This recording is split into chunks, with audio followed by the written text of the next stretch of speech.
Alors il faut savoir que cet ouvrage, Ad-Da' wa Ad-Dawa, compte parmi les meilleurs ouvrages qui traitent de l'éducation de l'âme, de la purification de l'âme, mais également des dangers néfastes que font encourir les péchés. Donc ce livre, c'est un des meilleurs livres qui existent, bien entendu.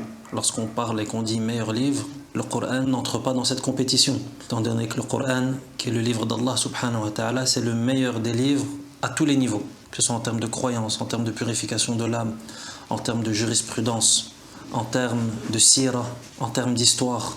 C'est le meilleur livre dans l'absolu, le livre d'Allah subhanahu wa ta'ala. Donc lorsqu'on dit que ce livre c'est un des meilleurs livres dans la purification de l'âme et dans l'exposé des dangers, des péchés, bien entendu, on ne le compare pas au Coran, étant donné que ce livre se base sur le Coran.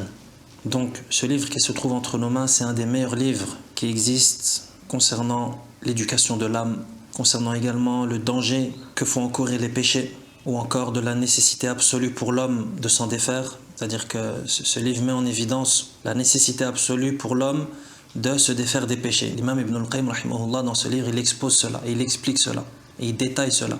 Et également de procéder à un examen de conscience et à un repentir sincère.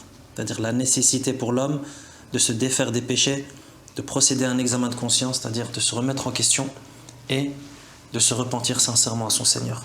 Voilà de quoi traite le livre dans les grandes lignes.